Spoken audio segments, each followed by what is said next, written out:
Hey guys, അപ്പൊ ഈ ഒരു വീഡിയോയിൽ ഈ ഒരു ചേച്ചിയാണെങ്കിൽ തണ്ണിമത്തി ഇതുപോലെ ജെല്ലിയെ കഴിക്കുന്നത്. ഗൈസിന് ടേസ്റ്റ് ഉണ്ടാവുമോ? നമുക്കൊന്ന് ട്രൈ ചെയ്ത് നോക്കാം. അപ്പൊ ഗൈസ് ആദ്യം തന്നെ നമ്മൾ ഈ ഒരു തണ്ണിമത്തിന്റെ മണ്ടഭാഗം നമുക്ക് മുറിച്ചു മാറ്റാം. ഓക്കെ, അപ്പൊ നമ്മൾ തണ്ണിമത്തിന്റെ മണ്ടഭാഗം നമ്മൾ മുറിച്ചിട്ടുണ്ട്. നമുക്ക് ഇതിലുള്ള ഈ ചുവന്ന സാധനം നമുക്ക് കുത്തി ഇളക്കിയെടുക്കാം.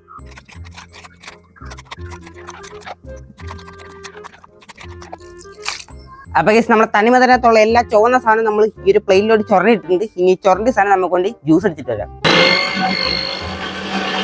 അപ്പൊ അത് ഒഴിക്കാനുള്ള ജ്യൂസ് ഉണ്ടാക്കാൻ വേണ്ടി നമ്മൾ ആദ്യം തന്നെ നമ്മൾ അടിച്ചെടുത്ത തണ്ണിമത്തൻ കുറച്ചത് ഒഴിച്ചു കൊടുക്കാം. ഇനി ഒഴിച്ചെടുത്ത തണ്ണിമത്തൻ ജ്യൂസ് നമുക്ക് കുറച്ചൊന്ന് ചൂടാക്കി എടുക്കാം. അപ്പൊ നമ്മുടെ ജ്യൂസ് ചെറിയ ചൂടായി വന്നിട്ടുണ്ട്. അപ്പൊ നമുക്ക് ഇതിലോട്ട് കുറച്ച് ജെല്ലാറ്റിൻ ഇട്ട് കൊടുക്കാം. ഇനി നമുക്ക് ബാക്കിയുള്ള ജ്യൂസും കൂടെ ഇതിലോട്ട് പതിയെ ഒഴിച്ചു കൊടുക്കാം. ഇനി നമ്മൾ ഈ ഒരു ബൗളിലോട്ട് നമ്മൾ ചൂടാക്കിയ ജ്യൂസ് നമുക്ക് ഒഴിച്ചു കൊടുക്കാം. ഓക്കെ, അപ്പൊ നമ്മൾ ജ്യൂസ് വെച്ചിട്ടുണ്ട്. ഇനി നമുക്ക് ഇത് 24 മണിക്കൂർ ഫ്രിഡ്ജ് വെച്ച ശേഷം എടുത്തിട്ട് വരാം. 24 hours later. അപ്പൊ 24 മണിക്കൂർ കഴിഞ്ഞപ്പോൾ നമ്മൾ തണ്ണിമത്തൻ ജ്യൂസ് ജെല്ലിയാക്കി ഇട്ടിട്ടുണ്ട്. ഇനി നമുക്ക് ഇത് പാത്രത്തിൽ ഇട്ട ശേഷം പീസ് പീസായി കട്ട് ചെയ്തിട്ട് വരാം. ഓക്കെ, അപ്പൊ നമ്മളൊരു പാത്രത്തിൽ തട്ടിയിട്ടുണ്ട്. ഇനി നമുക്ക് ഇത് കട്ട് ചെയ്തെടുക്കാം.